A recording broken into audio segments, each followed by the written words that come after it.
YouTube, and we're live. So, yeah, guys, this is going to be, I wouldn't consider this episode 1 because I'm kind of using this as a introduction episode. So to kind of let everyone know what my goals are with this becomes something that's not. I might just do this episode right now, another one, but you'll always get to see this live version regardless of what happens. So what is the podcast about? Basically, as many of you know, if you don't know, guys, my name is Chris Shigoli. I'm from 10th Planet, Long Island in Hop Hog, New York, and I do jiu-jitsu full-time in many different ways. In instruction at 10th Planet, Long Island, I have private clients that I do jiu-jitsu with, and I run the submission-only grappling invitational as well as a promoter, and basically any and all of my income come through jiu-jitsu. So that's where my that's where my that's where my place is in the community right now in jiu-jitsu.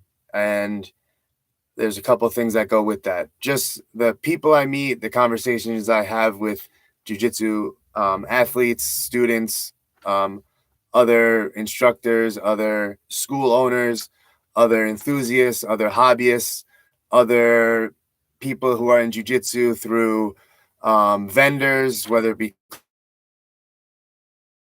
traveling, competing, collaborating, and obviously my student base, all of my students that I get to deal with on a daily basis, get to know them, learn about them.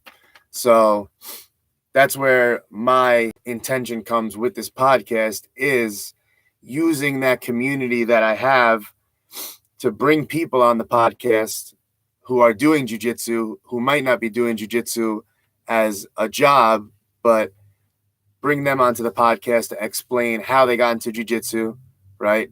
How jiu-jitsu their life. And maybe one of those people on a podcast will resonate with someone watching and will get them into jiu-jitsu. So I've just been basically, I would say, a life goal, not any kind of a timeline, but how do I use my platform? How do I use my voice to spread jiu-jitsu, right? So great, I can compete. That's great for people who do jiu-jitsu already, but how can I get more people interested in jiu-jitsu? How can I resonate with people I might not have a connection with because I do jiu-jitsu and maybe they don't do it yet? So if I bring on a friend who does construction all day and talks about how jiu-jitsu helps him keep his mind straight, keep his body good, maybe a viewer, this guest does jiu-jitsu and construction, so I can do it. Of this podcast is to get more people who are interested in jiu-jitsu into jiu-jitsu. Now, obviously, I already have some ideas in my head of people I've talked to already who have great stories, jiu-jitsu related or not, that I think would be really cool to have on the podcast. So this podcast is going to be super lax and laid back. It's not going to have that much of a crazy, strict structure. It's just going to be me talking with people that I talk to on a daily or weekly basis anyway on camera. So yeah, and then we'll just see where it goes from there. Obviously, I have access to people like the Adult Slayer. So that's an easy episode right there, right off the top of my head. But I already have in my head tons of people in my school that could mention. That's the idea with the podcast. And on top of that, just sharing updates about jiu-jitsu that happen throughout the week, whether it's financially or not, or like competitive, it doesn't matter to me. It's cool to share everyone's successes, everyone's updates, so I might be talking about other people's business ventures. And if that's the case, that just means I'm hyped for you. I'm not trying to, piggyback off you. So if I'm talking about you on here, it's because I'm excited for you. I'm a fan. So cool. The first thing that I want to talk about was Finishers 18 this past weekend. So guys, really cool event. If you guys aren't subscribed to Flow, obviously you need to subscribe. If you're a jiu-jitsu practitioner, you need Flow, right? You need to get on there, watch all the matches, study. But we're talking Finishers 18 Grand Prix. Okay, I'm going to be reading a little bit of a recap from Flow. So if you want to read the full thing, you can go on Flow and go to the news section. This is the 2023 Finishers 18 125-pound Grand Prix. So, guys, first thing off the bat, let me just say Grand Prix, definitely a cool way to go about a tournament. Those of you that aren't familiar with a regular single elimination tournament, let's say similar to, I guess it would be similar to maybe basketball or football. I'm not sure. I don't really follow, but most tournaments are single elimination. So we have 16 men or women. The first round, all the winners advance, the losers are knocked out. So, you know, it goes from 18 to 6 to 4 to semis to finals. Now, with the Grand Prix, everybody fights everybody. So that also sometimes considered a round robin tournament. I thought it was awesome. Reason being, when you're competing at this high level, there are no room for mistakes. So a lot of times first round matches can end like this. You know, you could be thinking about how this match is going to happen. You know, are they going to shut down each other's games? Next thing you know, someone makes one mistake and they're getting heel hooked and it's over. So although that's very satisfying to watch, you know, quick submissions, tactical people getting in there, getting the job done, really cool for the athlete too. Just boom, finish the job and you're out on to the next round.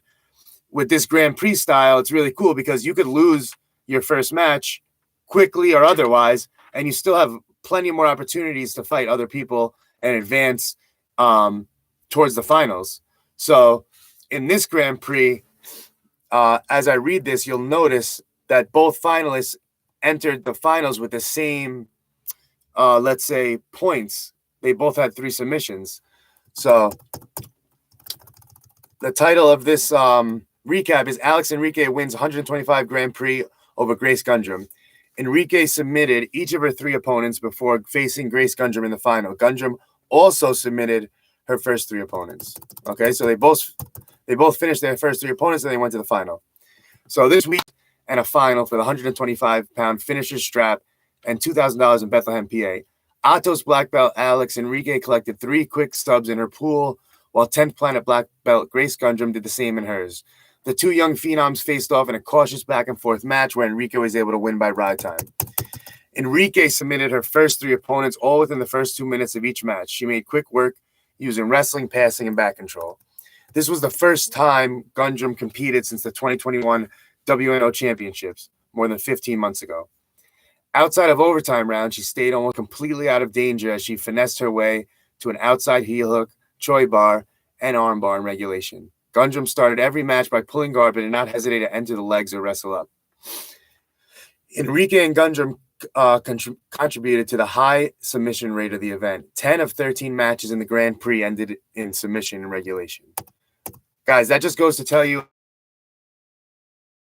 matches of that Grand Prix ended in submission. You can't get a lot better than that. Besides the Grand Prix, there were 5 title matches. 2 were won by submission in regulation. 17-year-old brown belt Trinity Pun defended the 145 belt, snagging an armbar from one of her best positions, close guard. Brittany Elk also had a dominant performance with crutching pressure and an armbar in regulation, retaining the 170 crown. So that's just a little overview of the Grand Prix. You guys can check out the replay on Flow. You guys can check out Finisher Sub Only on Instagram. They share a lot of content there that you can get some updates. So now we're going to go into a few more specific matches. The majority being of people that train with us at 10th Planet Long Island. Just a quick mention, Teresa Calloway defeated Faye Sherrier by armbar and OT to win the 105 women's title. Teresa's out of 10th Planet San Diego, but she flies in a lot for finishers, and she had a great match as well, the Flying Squirrel. Now, so I'm going to give a few mentions here. A couple of the super fights that came after the Grand Prix, before the title matches. So first one is Xavier Barrios. So Xavier's a blue belt at 10 Planet Island, and he had a dominant performance. So, guys, just so you know, finishers as well as SOGI update all the matches by name. So you don't have to go to the event and scroll and look for it. You could search Xavier Barrios, pull up his match and watch. So guys, this is off the top of my head. So I'm not watching the match right now, but he had a few leg entries, ended up with Yoko Senkaku and a Kimura trap, ended up on top. And his opponent was kind of playing wide-armed to defend the triangle and just had his wrists in a position that he could get wrist lock, and Xavier capitalized on that, used the mat to stop his elbow from moving, and went all in on the wrist lock and caught him. So that was a regulation finish. Great match by Xavier there. If you have a chance to check it out, search him on Flow, and you can watch his match. Next one was Frankie Rodriguez. Frankie's a blue belt with us. I believe we're his first school that he's trained jiu-jitsu, so he's been with us from day one. Dedicated dude, guys. He's driving about, I would estimate, about 50 miles a day, 5 times a week to train with us, just because he likes 10th Planet. He likes the instructors there. That's where he likes to do his training. You guys have seen me make a fit until you're sick of it. You know, you don't work back control for a week and say, it's not working for me. And Frankie's been working certain things that I won't say specifically so that his opponents in the future don't know, but certain things that he's been working for a long time and, working the same technique and also refining it, different ways to enter, different ways to execute, different ways to finish. And he hit the technique that he's been working on a few times in the match.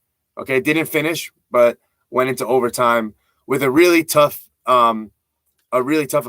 I'm going to butcher his last name, Ian Weingartner.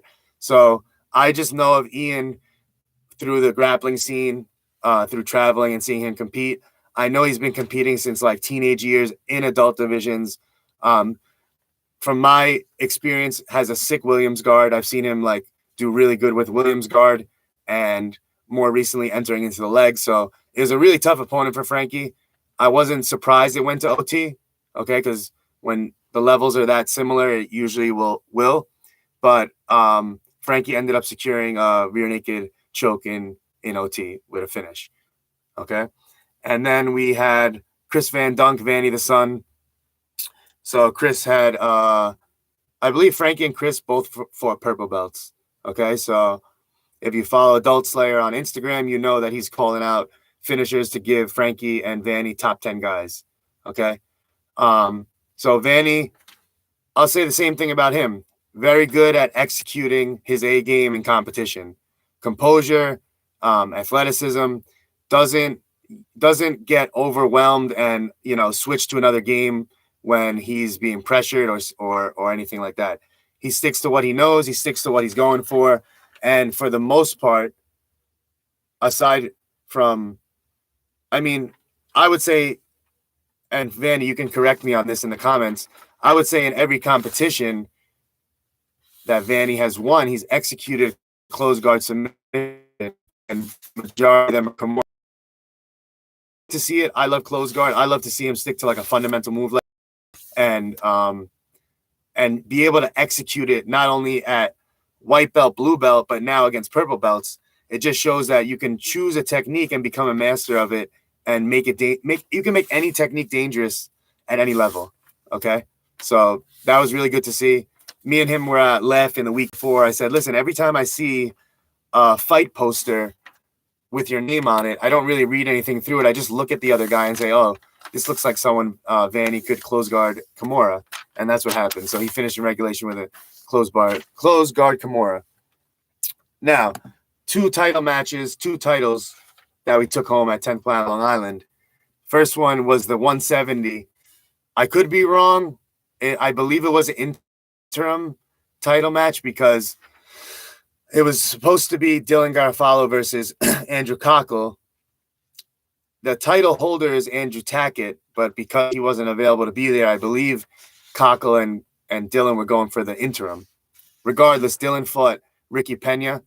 Real crazy match. Good back and forth. I think it was a sick matchup for both guys stylistically. just an athletic, aggressive, tough match for both guys. It was really cool to see. Not neither guy really got ahead on the other the entire regulation, but neither guy stopped trying to get ahead on the other, which was real stagnant time in the match. You know, usually there's like a little bit of feeling out. Both guys going for it, both guys, you know, just kind of like negating each other, but in a good way that was fun to watch as a jiu-jitsu practitioner. Dylan ended up winning that on ride time, which was awesome to see. He has been he has got title matches. I don't know if finishers before, but definitely SOGI. He's been in brackets and advanced absolutes. So it was really good to see him get that strap, you know, be able to enjoy that moment. We had like over 20 of our guys there from Tempe. So it was really cool for everyone to be there when he won that. So that was really cool. And then the second title we took home was the men's heavyweight title, Pat Chigoli versus Steve Joachim.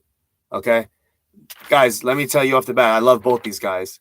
One is my son, one is my bud, right? Steve did SOGI, the 205 qualifier. He won the qualifier, and we sent him to Zapatero for the 205. I've competed against Steve. Myself and Steve's coach, Big J, we're really good friends. Some of the best guys in jiu-jitsu. That would be like that would be someone I'd love to have on the podcast just to get his perspective on jiu-jitsu competing. And I know that just from social media posts, how Steve's life has changed through jiu-jitsu, how Big J has changed people's life through jiu-jitsu. So I appreciate them setting up, you know, such a technical match for Pat. You know, it wasn't an easy match. And Steve did a great job of shutting down a lot of Pat's go-tos, okay? Pat did a good job of following up on those defenses into new things that people don't usually see him do, like the wrestle-ups and the foot sweeps. That, coincidentally, those suggestions came from Big J. So it was really cool, you know? Guys, it ended up being an OT win, and there was only a difference of 2 seconds, so it could have gone either way, okay? It was a great match. Again, no feeling out, no stagnant time, no stalling. You know, it was constantly back and forth. But it was a great match to watch. Two great guys. It's great to see two great athletes get that exposure. Win or lose, they get that exposure. Flow, finishers, all the people in attendance. So and these are young guys, right? I don't know how old Steve is, 23, but Pat's 16. These are guys that are going to be on the scene for the next 10 years. These are studs, you know? So it's really cool to see that, knowing that they're really haven't even peaked, haven't even got to where they're going to be yet. So it was really cool to watch. So that's Finishers 18 Grand Prix. My takeaways from that Grand Prix is awesome.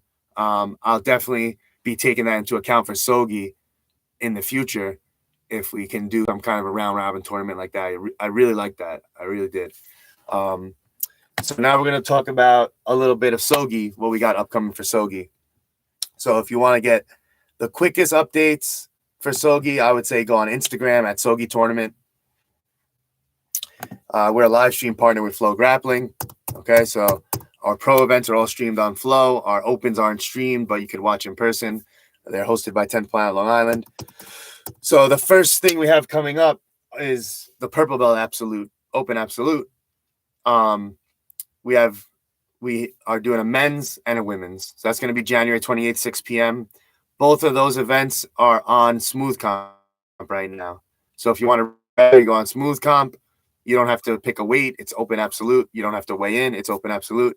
You just have to register and show up. That's up to Purple Belt. So if there's any white belts or blue belts who want to jump in and try your hand in the Purple Belt division, that's fine, as long as you're not brown belt or black belt. Same for blue belt. We had some white belts in there for the blue belt Open Absolute. Guys, these absolutes are, how can I say this? This is like how I can give back to the jiu-jitsu community. This isn't these aren't for me to make money. whatever comes in from the athletes goes back to the winner. So it's $100 registration. If there are 2 people registered, you double your money, so you get $200 back. If there's 5 people registered, you get $500. If there's 10 people, you get $1,000. The Blue Belt Absolute, we gave away $1,400. If there's 20 people, you get $2,000. Okay. Right now, on Smooth Comp, I think we're having a little situation where everyone's, pre-registered. No one's pulling the trigger yet. Everyone's waiting to see, like, okay, who's in the bracket? Like if there's 2 of us, I'm waiting to see, did he register? Guys, if no one pulls the trigger first and gets in there, it'll just stay at 0. So if you're interested in doing it, register.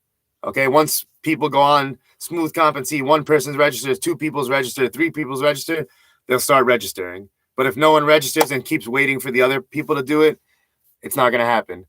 If you register, okay, and on January 28th, there's no one else in the bracket, you'll just get a refund. So you're not going to lose your money. Okay. If there's 2 people, you'll have 1 match and the winner will double their money. And 3, there'll be a round robin. 4, 2 matches. 5, round robin.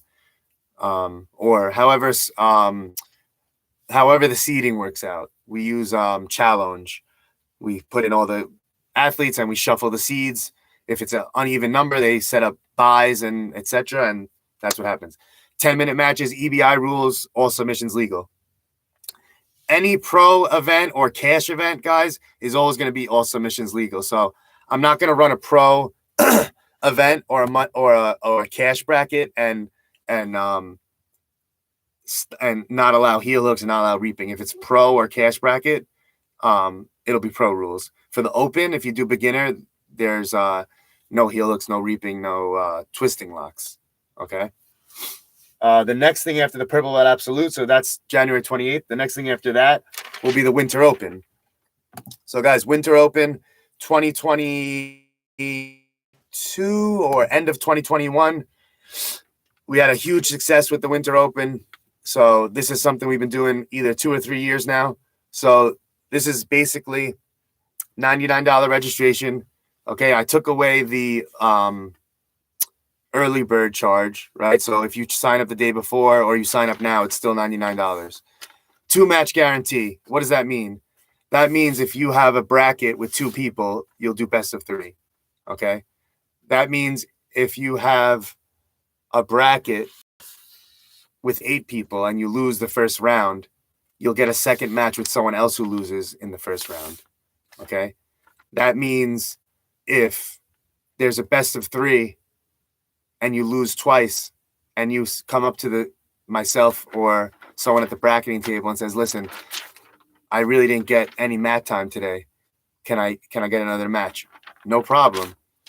We're there for the day, I just want everyone to feel like they got their money's worth. So if you get 2 matches, let's say you have 2 matches, you win 2 matches, and it was kind of quick.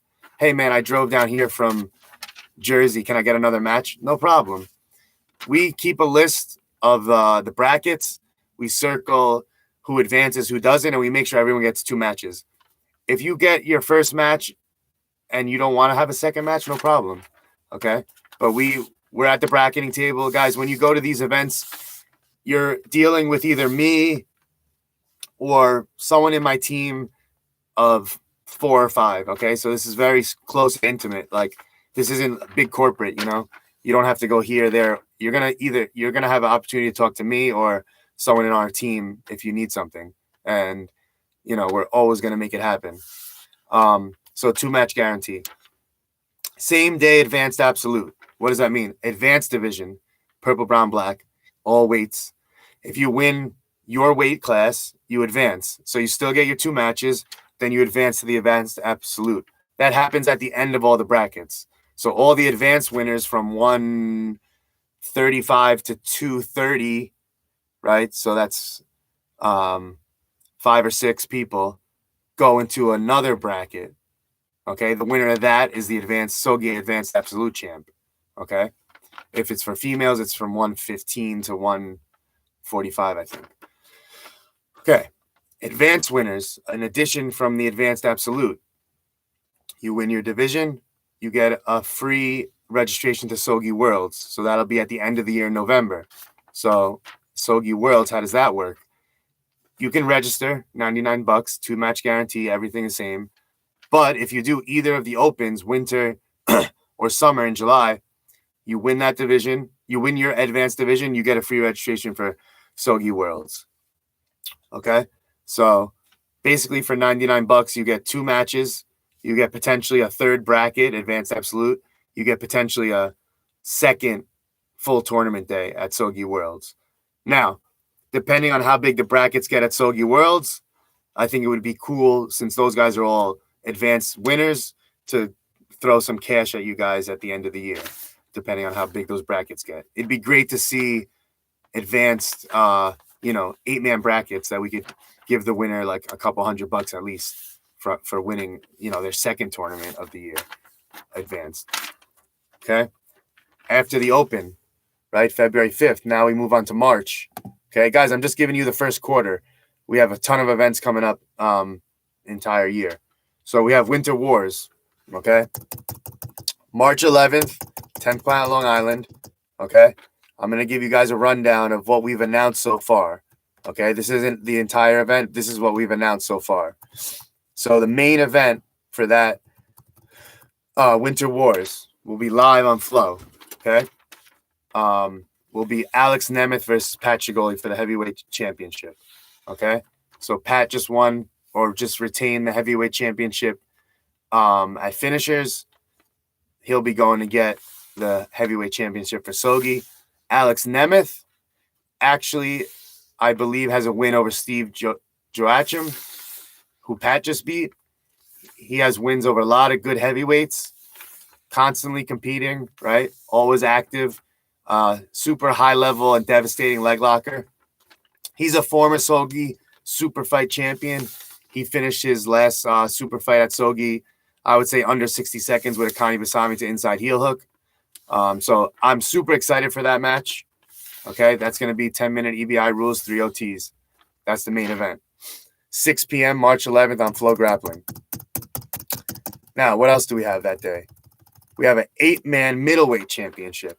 Okay, so the winner of the 8-man middleweight championship will be the SOGI middleweight champion and get $1,000. Okay, who do we have confirmed so far? Chris Wojcik, Enrique Galarza, Luis Cabrera, Nick Damgioni, Sean Yadimarco, Quentin Rosenweig.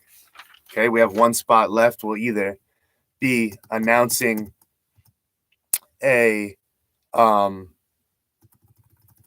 qualifier, or we'll be inviting somebody. I'm on the fence about that right now. I want to have a qualifier, but I don't want to have a qualifier full of I don't want to say unqualified people. I don't want to have a qualifier that anyone can enter, and somebody wins the spot and then gets knocked out first round of the actual bracket in a quick way. I want to have someone who's gonna add to the bracket. It's a stack bracket, guys. So I don't want to have just anyone in there, but I do like the idea of a qualifier winning the spot. Maybe I'll do a qualifier of brown and black belts only, brown, black, or invite, depending on your credentials, depending on the matches you've had. So maybe that will be like a qualifier that we do that you have to contact us to get into. Not something I would put on Smooth Comp, but you guys let me know in the comments, right? You want to see a qualifier or put a name that you think should get invited. Middleweight, 185, 1 pound allowance, day before weigh-ins. So if there's someone you think should get invited, throw their name in the comments. If you'd rather a qualifier, write that in the comments. And we got a bunch of super fights that day. Guys, if you want to be on the card March 11th, go to Instagram, go to our link tree. There's going to be a Google form there for fighter registration, everything like that. Email. Make sure you put your email, because once we get your information and match you up, we email you a match agreement with a contract, and you have to send us back a photo. Until we get the contract and the photo, we won't announce any matches. So that's the easiest way for me to take care of it, so I don't have to be on Instagram finding everyone to get them contracts. Guys, if you're competing a lot, this is just a suggestion. It makes it a lot easier for promoters for tagging and contacting you. If your name is, Jerry Johnson, but on Instagram I have to look up, the Hellcat 1046 to find you. It's really not that helpful for your brand if you're hard to find, so keep that in mind. You're building your brand, getting your name out there. Make sure you're accessible to people. Someone tells me, hey, go check out this guy. I go on Instagram and I can't find his name because he's listed as the Grim Reaper 26, so that's why email is a lot easier. I get your email, send you an email. This is your match agreement. This is your opponent. If you accept, send it back the contract and send back a photo. Okay. That's about it for SOGI. Now we're going to talk about the Gordon Ryan Flo deal. And guys, I've seen a couple posts about it. I'm just going to go off what Flo says here. So let me just pull this up.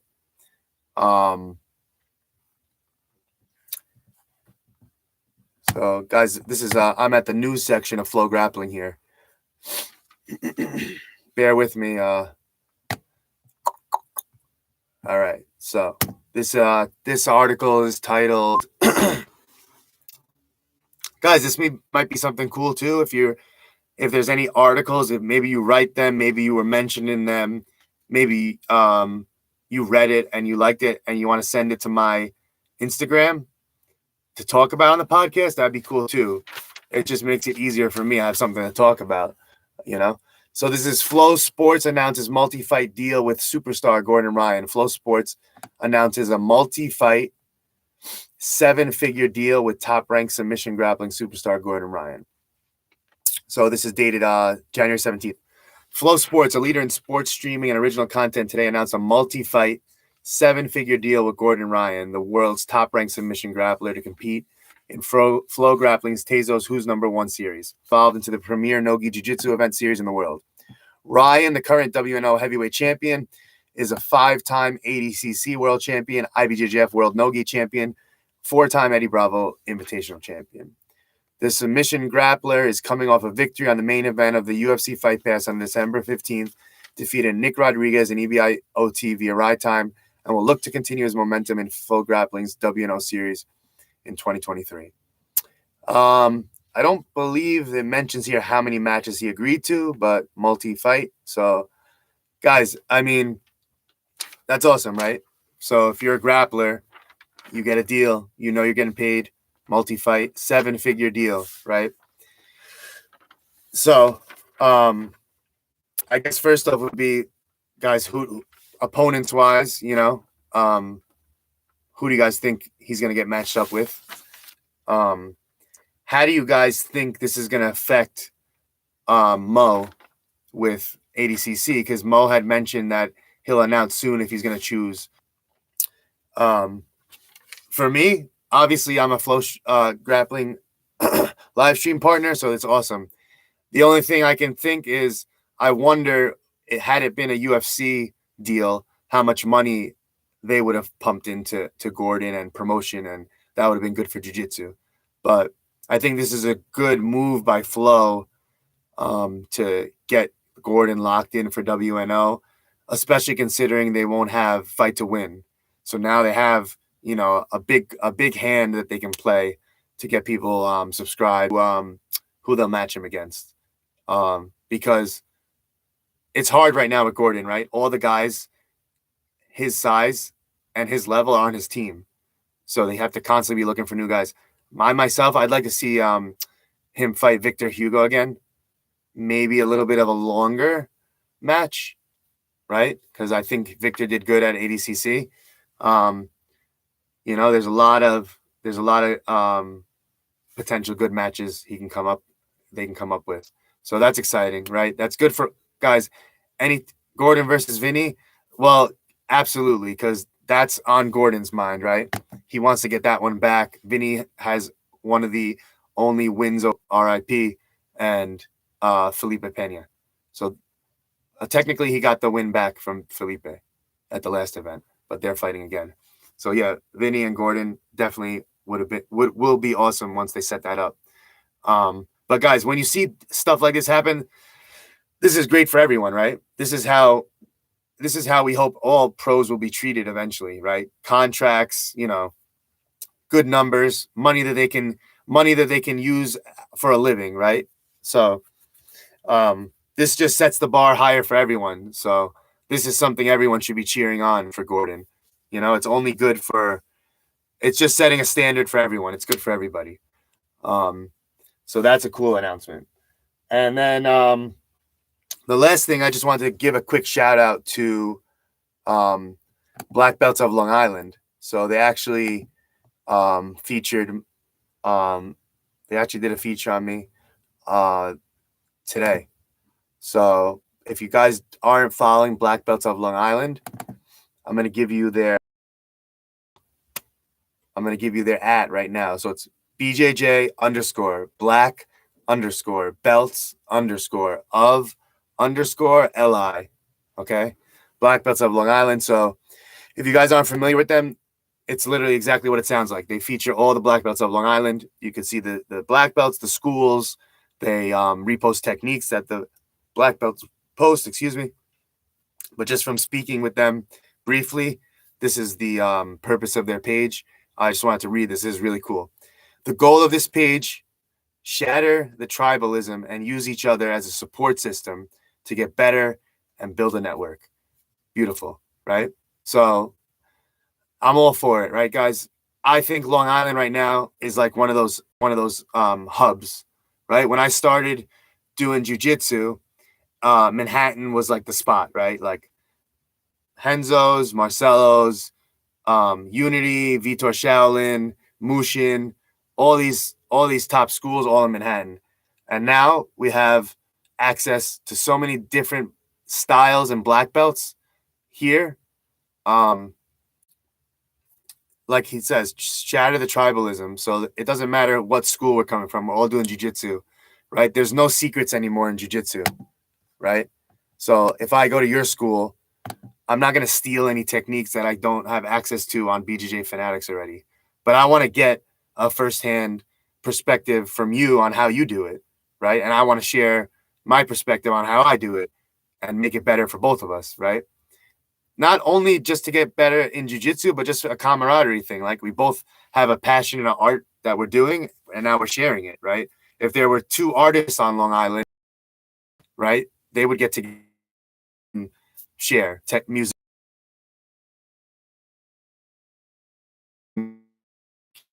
Your guys away.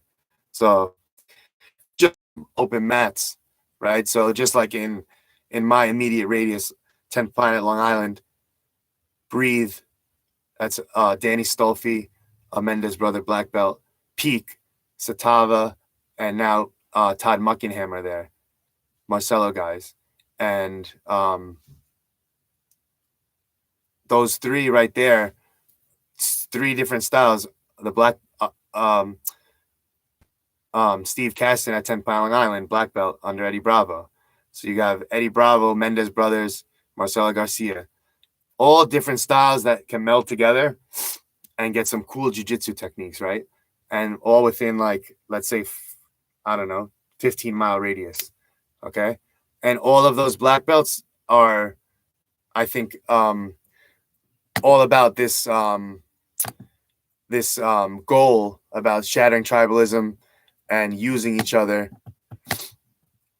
as a support system to get better and build a network, okay? So I think that's great. I'm gonna definitely continue to support that page. I'm gonna try to tag them in my content so they could share it and share their content. And I actually talked to them today about a cool idea would be to get a Long Island black belt open mat. I forget where I watched it. Someone was talking about that they do this. I don't know if it was maybe a Gracie school that. Or maybe it was Jeff Glover, actually. I think it was Jeff Glover talking about once a year they do a black belt only open mat with all the black belts from the school, and just how the vibe and the energy and the room, all that knowledge in one room was really cool. Everyone bouncing ideas off each other and sharing techniques. So I think that would be something really cool to set up with black belts of Long Island, BJJ Black Belts of Long Island. So if you don't follow them, go on Instagram. BJJ_black_belts_of_li and give them a follow and check them out. Guys, I think I'm gonna call it there. Right? This was cool. I like having the live stream on YouTube, but also having the live stream on Instagram so I can see live updates. Right? So I had some comments there about Gordon and Vinny. I had some cool stuff there. Brian Perez, 10PLI is full of great people and killers. Stoked to see y'all succeed. Thank you, Brian. Brian's constantly guys, this is what's great about jiu-jitsu.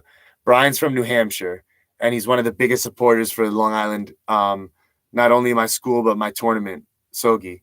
So he's how many hours away, and he's constantly supporting the tournament. I'm just scrolling through the comments here. Who is that handsome bearded man? Okay, that's my other buddy he's in Queens, right? Leglock King. See? I trained with him. I don't know. It's probably been like 5 years. We gotta train again soon. He's always sending me love on social media. Jose said, "Will there be guests in the future?" Definitely. I would actually prefer guests than to have to do this alone. This is kind of like I said, kind of like an introduction, kind of like a test to see if I can fill any time and to see if I enjoy doing it. So right now we're at like 43 minutes. Actually, that was pretty easy. Who else we got on here? Any other comments I missed? Tyler throwing up the 10. This guy said gym wears, karate suits, boxing gloves. Hello, sir, madam. We got Slider from Infinity Martial Arts, Ocean City, Maryland.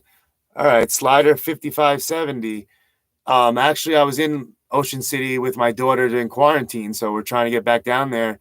Maybe let me know. Maybe shoot me a DM how far your gym is from like we were like right on the beach by like the Ferris wheel and stuff. So if your gym is nearby, I'd love to hop in. Any other comments I missed here, guys? I don't think so. So I got hey, BJJ Black Belts of Long Island, and I got Mike West, the legend. Guys, spoiler alert, I'm gonna get Mike West on the podcast. If you don't know who Mike West is, you're gonna like his stories. So we might have to do like 3 or 4 episodes with him, maybe once a month, because I can already see that going like an hour or more with Mike, with the life he's lived. So Mike's one of the white belts at 10P. Guy's dedicated. He's nonstop. And shout out to Mike too. He really helped get the gi program revived. You know, we didn't have a lot of people interested, and he went out and made people get in there to gi class, and now I'm loving it. So yeah. All right, guys. So we'll try to do this once a week. You know, I'll try to get some guests scheduled. Let's say I can't get a guest, I'll just do an update like I just did. And if there's anything you want me to mention on the podcast, you send it to my Instagram. I'm Chris Shigoli 10P on Instagram. ChrisShahgholi 10P. Or you can send it to my email, cshigoli@gmail.com, or the SOGI Instagram. So anything jiu-jitsu based, Long Island jiu-jitsu based, jiu-jitsu related that you want exposure for, you can send it to me. I'll talk about it. If it's good for the jiu-jitsu community, I'll talk about it. All right. So everyone have a good rest of your hump day. Get your training in, visualize, get ready for tomorrow, what your goals are. Have a great night.